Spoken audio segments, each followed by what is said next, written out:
রান্নাঘরে সবাইকে স্বাগত জানিয়ে আজকে আপনাদের জন্য রান্না করতে চলেছি ক্রিসপি চিকেন। উপকরণে কী কী লাগছে একবার আপনারা দেখে নিন। এখানে চিকেনগুলোকে লম্বা লম্বা করে কেটে নিয়েছি আর জল দিয়ে ধুয়ে রেখেছি। আদা বাটা, রসুন বাটা, শুকনো লঙ্কার গুঁড়ো, চাট মশলা, গোলমরিচের গুঁড়ো, নুন, সয়া সস, ধনে পাতা কুচি, ময়দা, কর্নফ্লাওয়ার, টমেটো সস, ফ্যাটানো ডিম।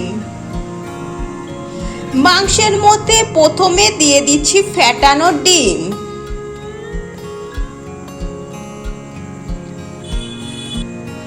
আদা বাটা, রসুন বাটা, তারপর দিচ্ছি টমেটো সস, সয়া সস, শুকনো লঙ্কার গুঁড়ো, গোলমরিচের গুঁড়ো, চাট মশলা, নুন।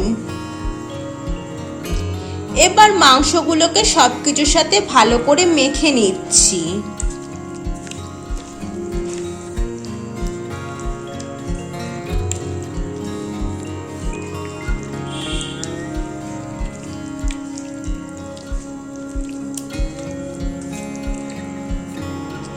একটা বাটি নিয়েছি, তার মধ্যে প্রথমে দিয়ে দিচ্ছি ময়দা, কর্নফ্লাওয়ার, শুকনো লঙ্কার গুঁড়ো, গোলমরিচের গুঁড়ো, নুন, জল দিয়ে দিচ্ছি, গুলে নিচ্ছি।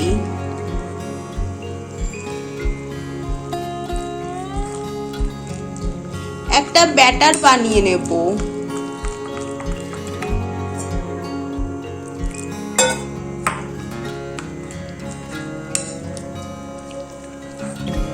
জলটা পরিমাণ মতন দেখে শুনে দিতে হবে, বেশি জল দিয়ে দিলে পাতলা হয়ে যাবে।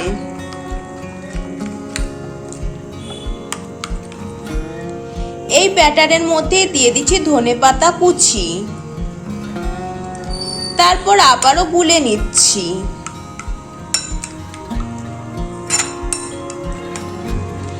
প্যানের মধ্যে দিয়ে দিচ্ছি সাদা তেল, তেলটাকে গরম করতে বসিয়ে দিলাম।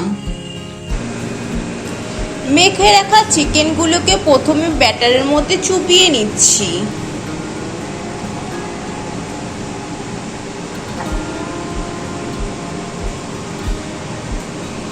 তারপর বেডকামের গুঁড়ো দিয়ে কোট করে নিচ্ছি। বেডকামের গুঁড়োটা দেখানো হয়নি, স্কিপ করে গেছিলাম।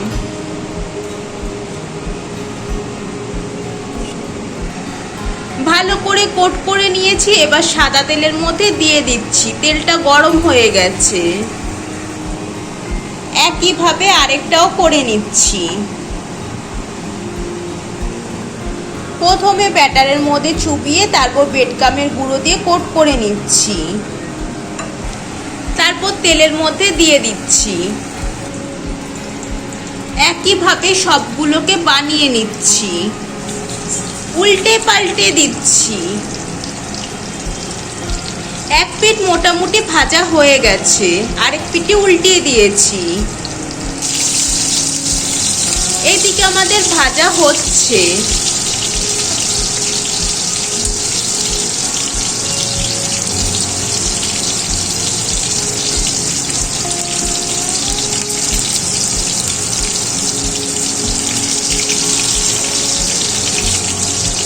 যেগুলো ভাজা হয়ে গেছে সেগুলোকে তুলে নিচ্ছি।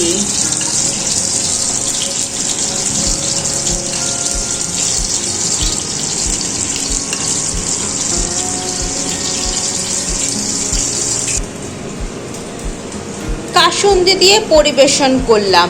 মা মেয়ের আজকের রান্না ক্রিসপি চিকেন রেসিপিটি আপনাদের কেমন লাগলো অবশ্যই কমেন্ট করে জানাবেন। ভালো লাগলে চ্যানেলটি লাইক করে সাবস্ক্রাইব করে দেবেন, শেয়ার করে দেবেন। আজকের মতন বিদায় নিচ্ছি। সবাই ভালো থাকবেন, সুস্থ থাকবেন। সবাইকে টাটা।